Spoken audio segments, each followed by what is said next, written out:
Fault wins the quiz. Oh, we got one more person join.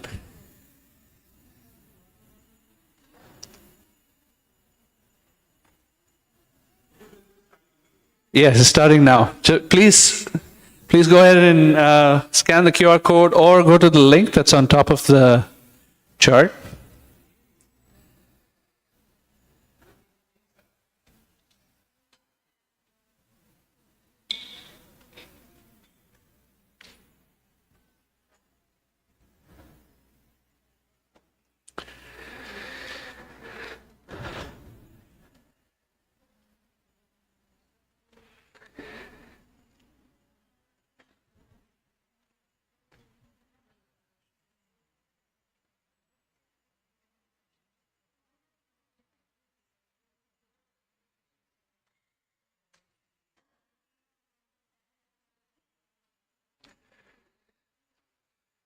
Okay, we have 10 players. Should I get started? 12 players.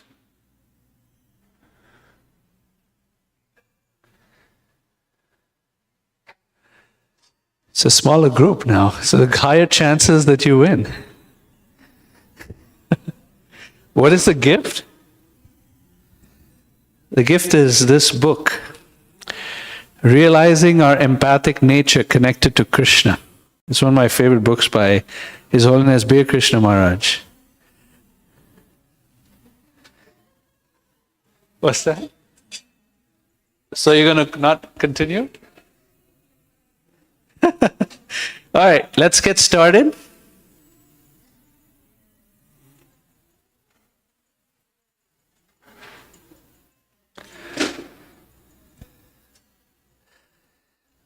Question number 1. What are the 4 sources of anartha? So this we're reviewing chapters 3 and 4 from Madhurya Kadambini. The 4 sources of anarthas: attachments, past sins, offenses, kleshas, bhakti itself, past pious activities. You can do a multiple select. What are the 4 sources of anarthas? You have 20 more seconds.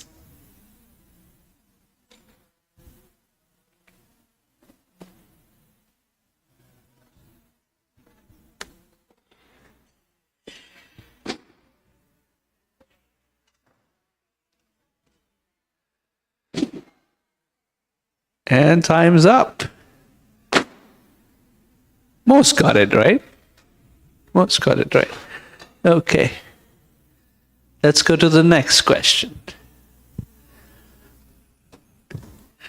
I've not made any offenses. Why am I not manifesting prema? You have 45 seconds. Is it one needs more patience? Unconscious offense is implied in lack of advancement? Or I don't have sufficient blessings? Or my hearing and chanting is insufficient? Not made any offenses. Why am not manifesting prema?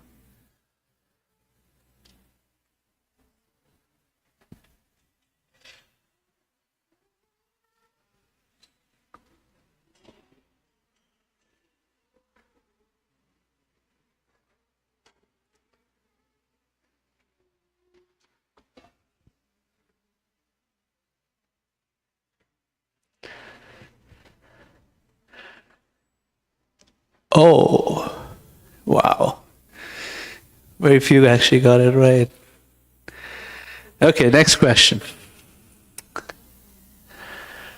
Offenses in service, such as entering the temple with shoes, I hope no one's done that, is nullified by chanting the holy name, or it cannot be nullified.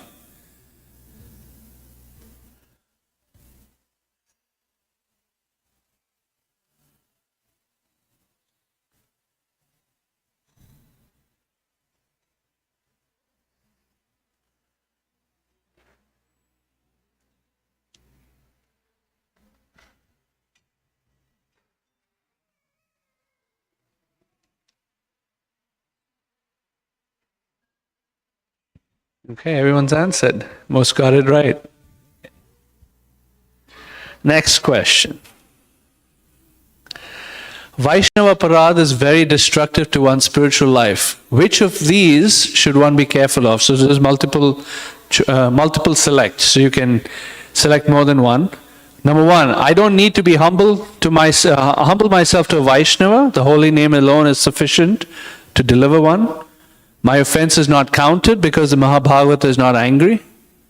Sadhu Ninda is only for advanced Vaishnavas, not for less than that. Or my offense is minimized because, hey, the devotee has some defects.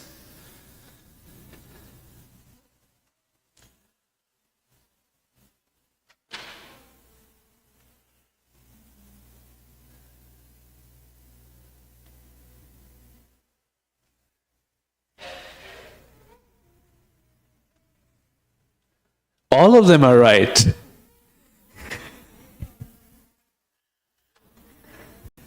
Okay. If a great devotee such as the Pandavas suffers, it is to be understood as traces of past sinful activities.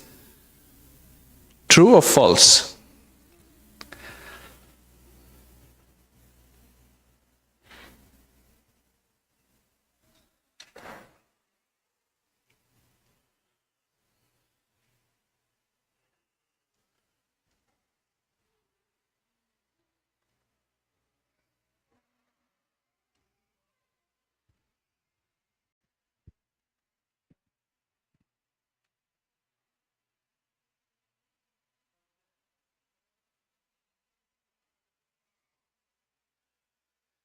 This is easy.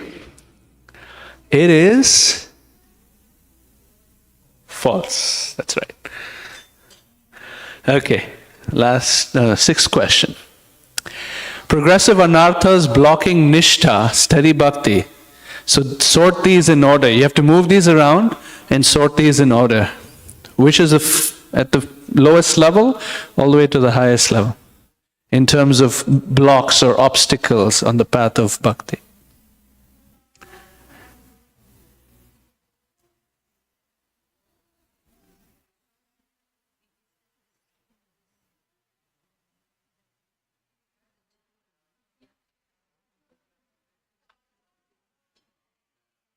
First, what do you encounter first in your practice?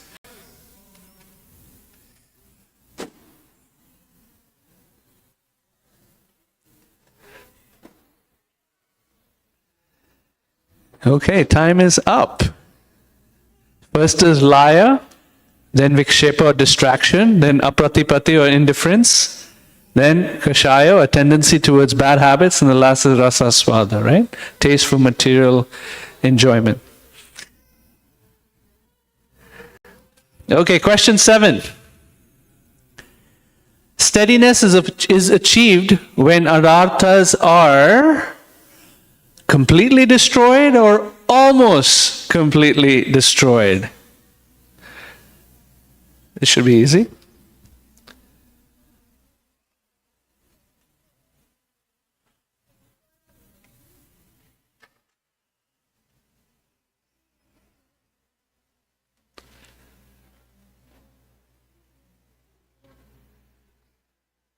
Everyone's answered. Oh, that was most got it right.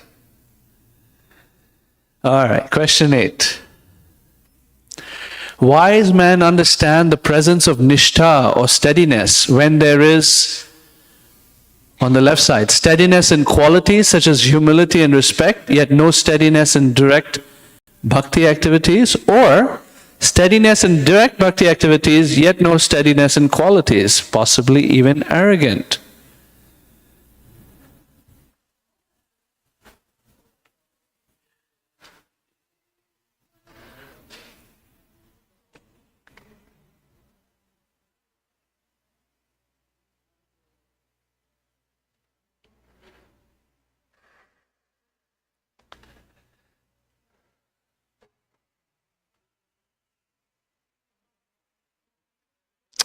Wow, it was equal.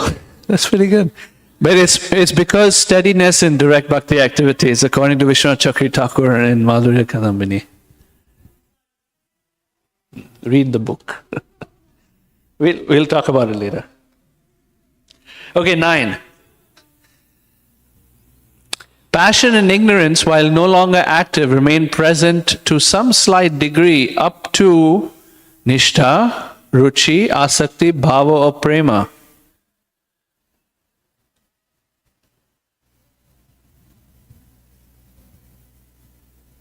This is a little tougher.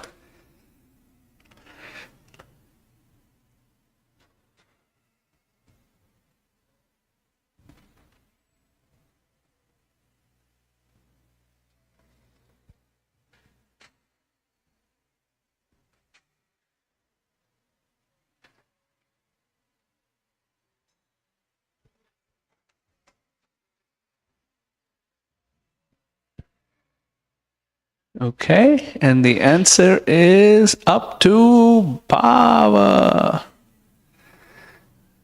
Most said ruchi. Okay. And the last question. Criteria for assessing steadiness in bhakti, nishtha. What should you look for? If someone is in nishtha, do they have a great number of followers? Do they have respectful nature? The intensity of effort in direct bhakti? Their scriptural knowledge? Or ease in hearing and chanting? What are the criteria by which we assess nishtha or steadiness?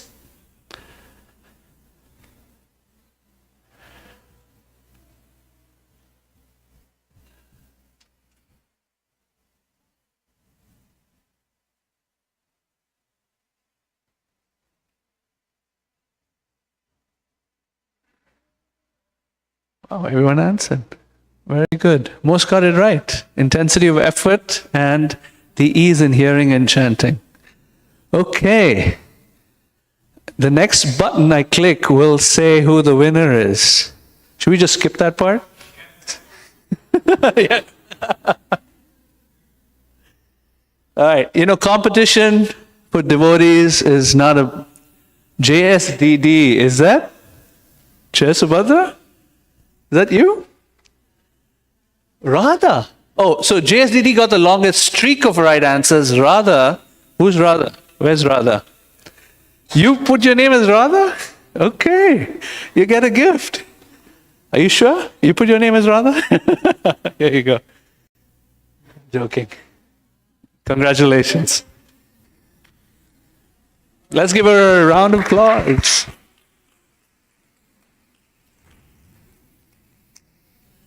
So there's the streak, the longest streak Jai Subhadra Mataji got, but the points she got. Interesting, okay.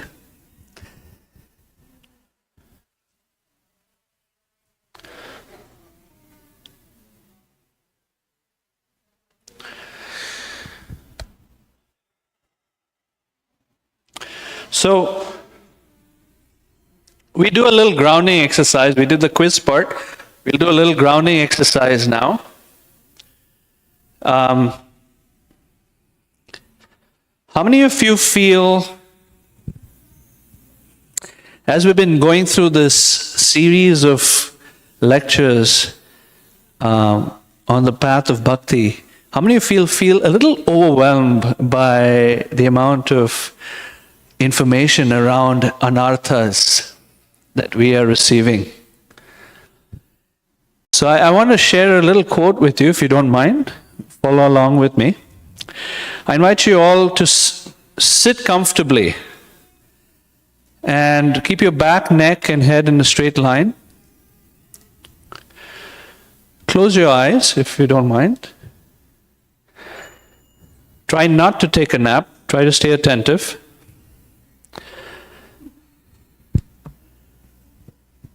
By your smiles, I assume some of you are tired.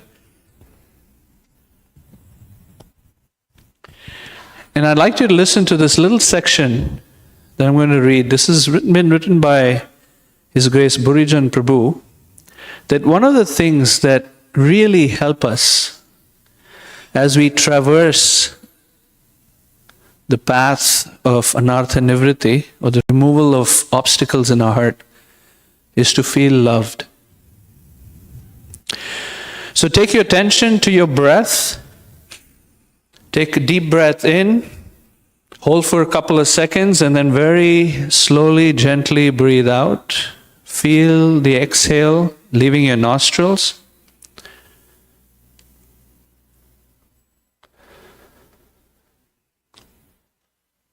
Do it one or two more times, please.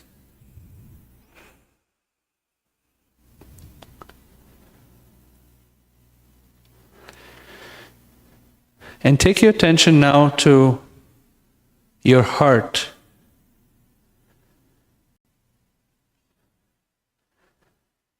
Ishvara sarva bhutanam riddeshe arjuna tishtati. In the core of our heart, Krishna says He's right there. Take your mind to Krishna in your heart.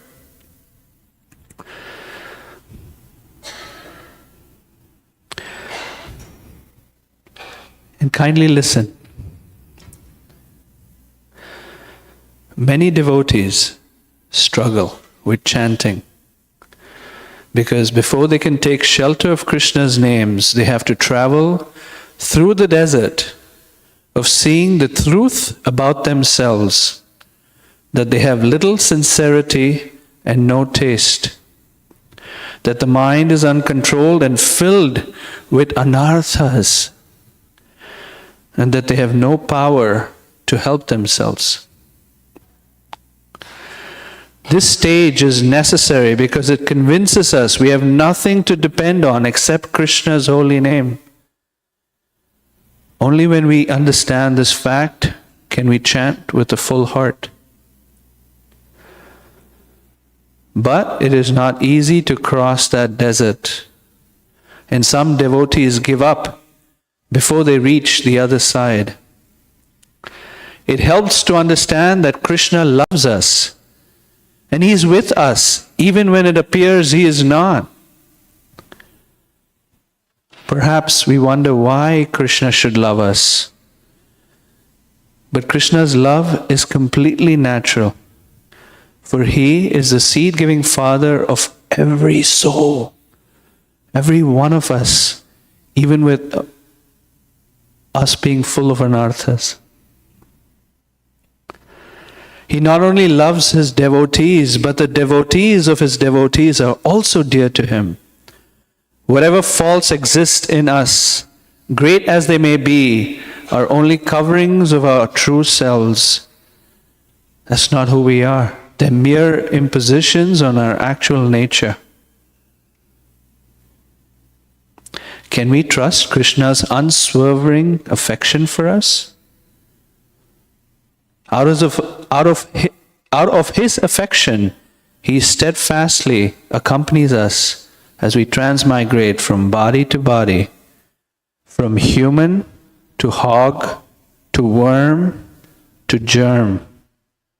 Who but our dearest well-wisher would do that?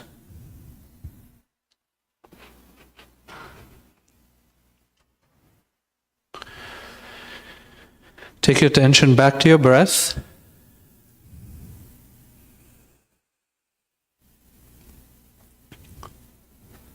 And rub your hands, generate some heat, place them over your eyes, and come back to the room with us. Now that we've done a little bit of grounding without chatting, try to go internal. Try to now journal about the following. What were some key points that we've heard so far that are applicable to you? We'll learn a lot of knowledge, there's a lot of information. Beyond the information, what was particularly important for you in your journey in Krishna consciousness? From that standpoint, what are some key points you heard? This is a tough question to consider. Who are some devotees who we may have offended and repair has not yet been made? What are some baby steps we can take? And then which of these obstacles are particularly strong for us? Laya, tendency to sleep during kirtan, shravan or japa. Vikshepa, towards distraction towards mundane objects or topics while doing devotional service. Gossiping during japa. Apratipati, disinterest in spiritual topics. Sometimes we might get unable or we become indifferent to kirtan or other service. Kashaya, tendency towards bad habits such as anger, pride, greed. And then rasa swada, taste for material enjoyment. Inability to absorb the mind if there's opportunity for sense pleasure. So just take some time to consider these 3 questions, and I'll come back to you in about 8 minutes.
Jayati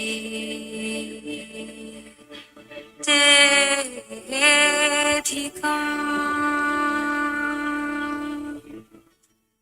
Janma Praja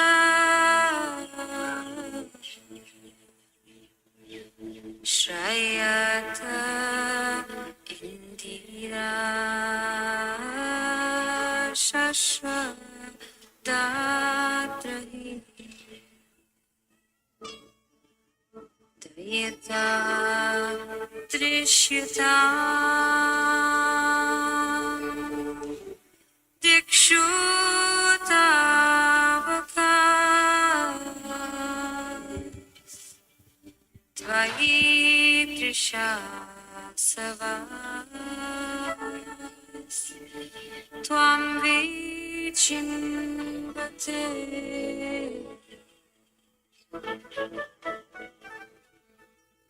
Saradu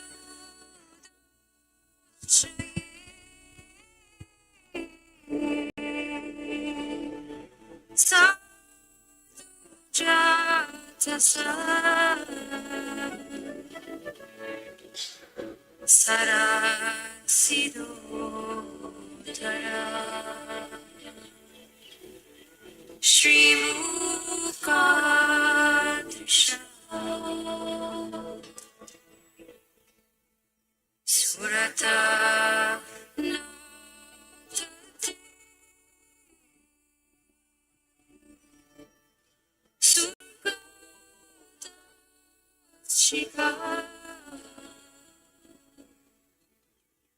Varadhainato Nihakin Vada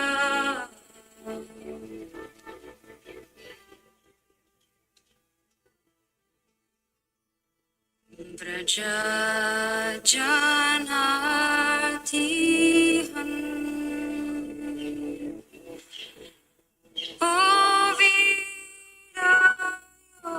Ovirayoshitam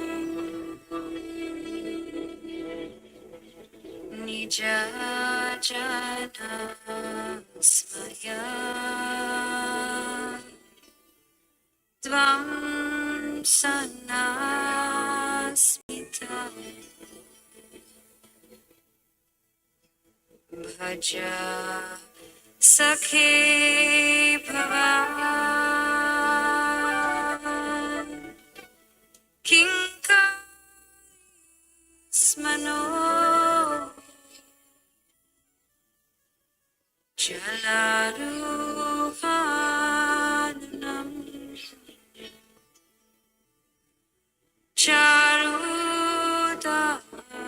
Charudashaya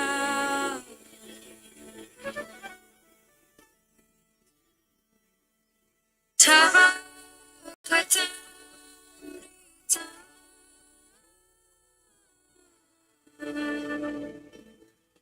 Tata Jivanam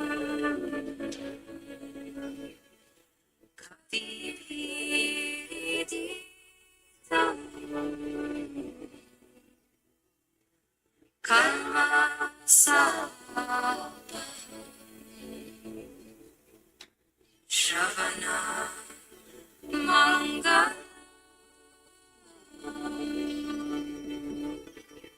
Shri Madhata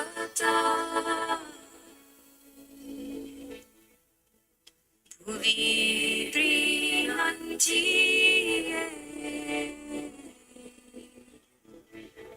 Bhuri Jana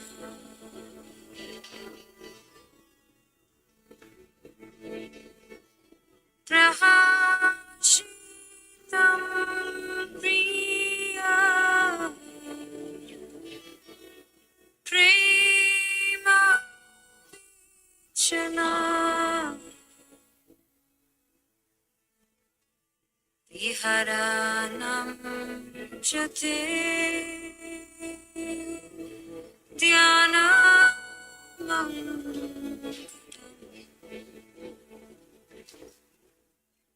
Rahas 1 minute left.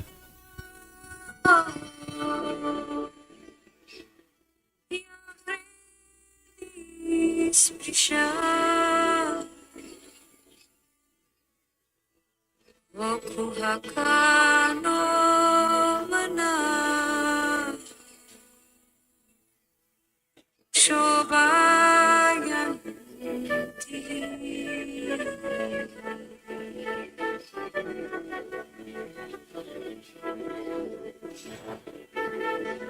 Dina Pariksha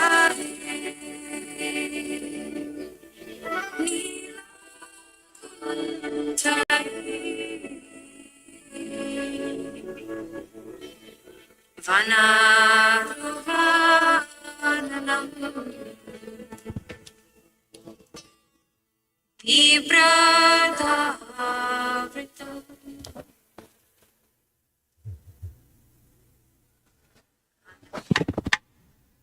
Okay, let's take a pause there.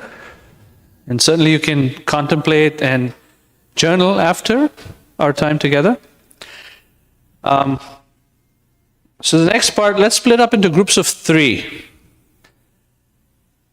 and discuss these 3 things. What have been some ways you've successfully dealt with offenses committed on your part in the past? Share anything you feel comfortable sharing from your journaling exercise. And then lastly, if you could give some practical advice to younger devotees based on these chapters and your experience, what would it be and why? So you can split in groups of 3, and you have about 5 minutes for each person. So we'll come back in about 15 minutes. Okay? Hare Krishna. Any questions? That's pretty clear? Okay.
We have about 3 more minutes.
Try to wind down the conversations. We have about a minute left.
Hare Krishna. We ready to pause? Come back to us in the room. All right, so for our final few minutes,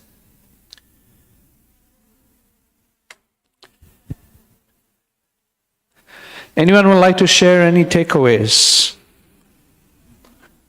Yes, Prabhu. Hare Krishna. So we just discussed about offenses and how to deal with those ones, and the takeaways or our suggestions to younger generations. So the beautiful outcome was like, take the responsibility. We may or may not, intentionally may not doing those things, but if we recognize that we offended a devotee, take the responsibility. So ask for forgiveness. So that's our first thing. So like, you may not be in that situation, but always it is better to ask for forgiveness. So in that way we are protected. That's what I heard from His Grace Radha Krishna Prabhu and also Maharaj in the class. So we are protected, and we don't have that, ego of, okay, I didn't do anything wrong. Why would I? So it makes us, humble, and also our relationship with, the devotees gets better. And if the devotee is not still in a mood, okay, if we really offend a devotee, and if the devotee is not forgiving us, then take the shelter of holy name and Krishna. So pray to Krishna and ask for forgiveness. And Shri Radha Nila Madhav ki jai. Other thing is, don't hold any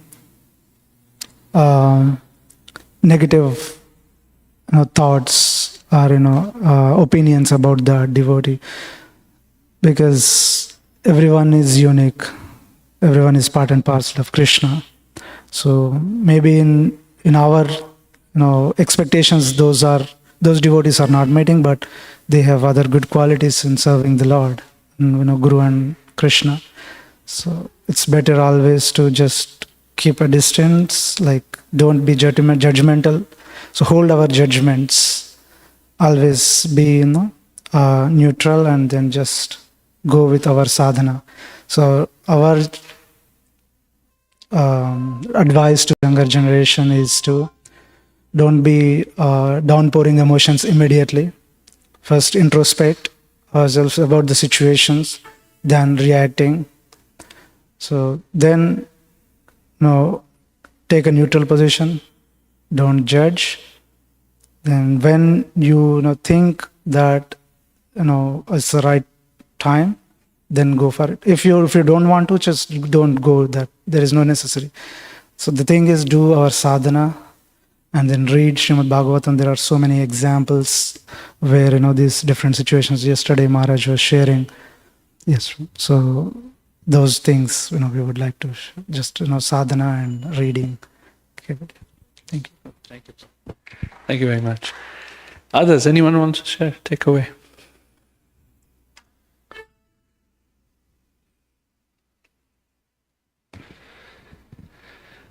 People are shy? He's not shy.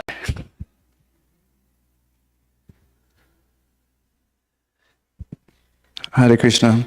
We were talking about making offenses, and sometimes we don't know that if we make an offense. But I've heard from senior devotees that if we think there might be a possibility of us making an offense, or if we would have been offended, then we made an offense. And the example that was given was if we're late to a service or something, or perform the service improperly, or don't show up to the service, the devotee might say, no, it's okay. Maybe you were getting some sleep or something, but ultimately we committed an offense. We didn't come, and maybe they had to cook by themselves, or they had to do something, and we weren't able to provide the service. So even though they admonish us of the guilt of committing the offense, we've still actually committed an offense. So we should be mindful of that. Thank you. Mindful even if the devotee doesn't get upset, yeah. Anyone else?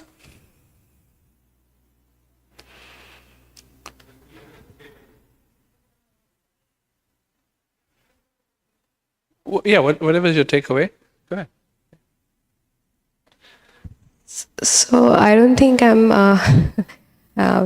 eligible enough to talk about any of the things, but I will try. So when we talk about offenses, so when we newcomer like me, just 1 year in Krishna consciousness, we really don't understand when we commit offenses or not. So I don't know in that way how I can rectify the mistake. But what I understood, we should pray to Krishna that we should not commit any offenses, and even if we commit any offense and we feel that we have done some mistake, then we should actually, I feel like you have to talk to the specific person, and if the person is not ready to listen, like in the heat of the moment he is not ready to listen, just give some time and pray, and meanwhile, and also start glorifying. So what I understood, that our tendency is to see mistakes in others. So in others means our tendency is to see mistakes. So when it comes to see mistakes, we should see mistakes in ourselves and we should glorify the others. So that's how, if we make it as a practice, like when we're seeing others, we should see good in others and bad in ourselves. So that's how we will also fulfill, like satisfy our desire to see faults, because we are seeing the fault in ourselves and and also seeing and glorifying the other devotees. So that's how we can make ourselves safe from committing offenses. This is what I understood. Satisfy the desire to find fault. Okay. Did you want to say? And this will be your last one. Did you want to say something? You can. So Maharaj quoted one verse that was a really nice one. It's 11:6:44 from Bhagavatam. So that struck me. So I'll just read out that verse for everybody. This is Uddhav speaking to Krishna. He says, "Oh my dear Krishna, your pastimes are supremely auspicious for mankind and are an intoxicating beverage for the ears. Tasting such pastimes, people forget their desires for other things." So I thought this is very powerful, that just by tasting the pastimes, hearing the pastimes of Krishna, we can forget our desires for other things. So that motivated me to hear more Krishna Katha so that I can help myself from these other desires. Awesome. Wonderful. Okay, thank you all very much. Give a round of applause to yourselves. And it's lunchtime. And we'll see you, Maharaj's class. Next class is at 2:30 p.m.